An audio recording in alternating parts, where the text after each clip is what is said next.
Welcome back to my channel, Jack B. Nimble Reads. So nice to have you here today.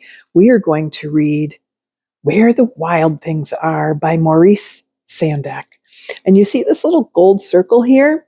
That is the means that this book won the Caldecott Medal, which is a medal that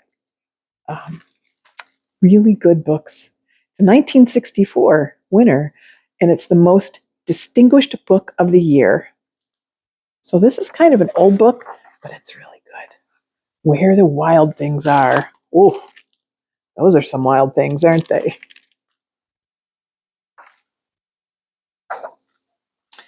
The night Max wore his wolf suit and made mischief of one kind. What's he doing? And another. He's chasing the dog with a fork. Oh, don't catch him. His mother called him Wild Thing, and Max said, I'll eat you up. So he was sent to bed without eating anything.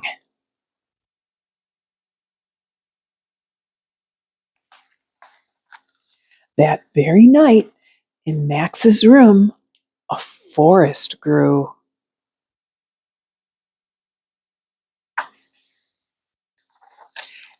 And grew. That's disappearing.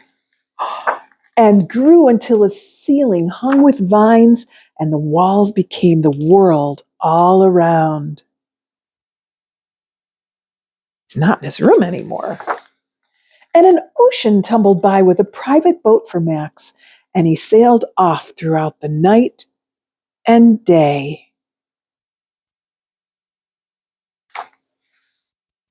And in and out of weeks and almost a year to where the wild things are.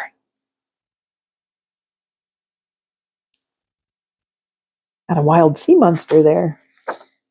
And when he came to the place where the wild things are, they roared their terrible roars and gnashed their terrible teeth and rolled their terrible eyes and showed their terrible claws.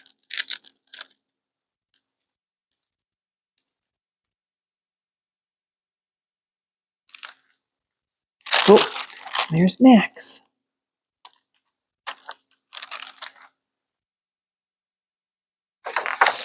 Till Max said, be still, and tamed them with the magic trick of staring into all their yellow eyes without blinking once, and they were frightened and called him the most wild thing of all. Can you stare into somebody's eyes? Oh, there he is. He's staring. So Max is the most wild thing of all. Oh, and they made him king of all wild things. And now, cried Max, let the wild rumpus start. Do you know what rumpus means? It means like a loud noise party. Oh, and there we go. The rumpus has started.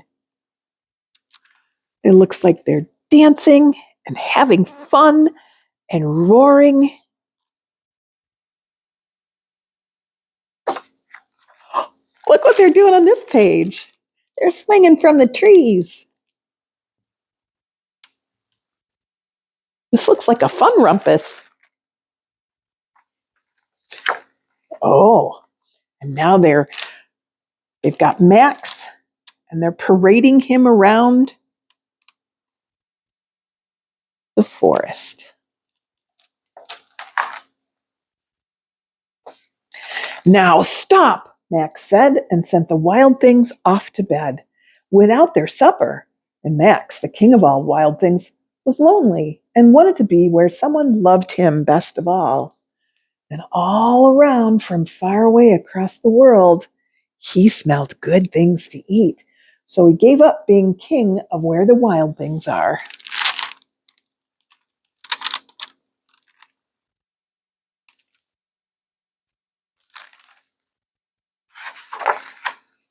But the wild things cried, Oh, please don't go. We'll eat you up. We love you so. And Max said, no. The wild things roared their terrible roars. They gnashed their terrible teeth. They rolled their terrible eyes and they showed their terrible claws. But Max stepped into his private boat and waved goodbye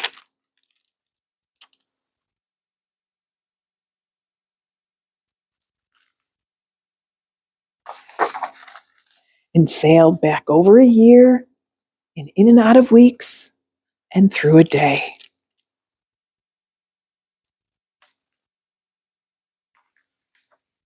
and into the night of his very own room where he found his supper waiting for him.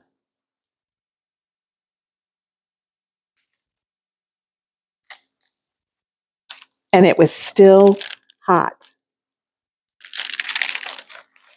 I hope you enjoyed that story. I love that book, Where the Wild Things Are. So if you want to look for this symbol, remember that means that that book won the Distinguished Book of the Year, and it's called the Caldecott Medal. All right, everybody, thanks for coming. I really appreciate you being here. And remember, I love you, and Jesus loves you too. See you next time.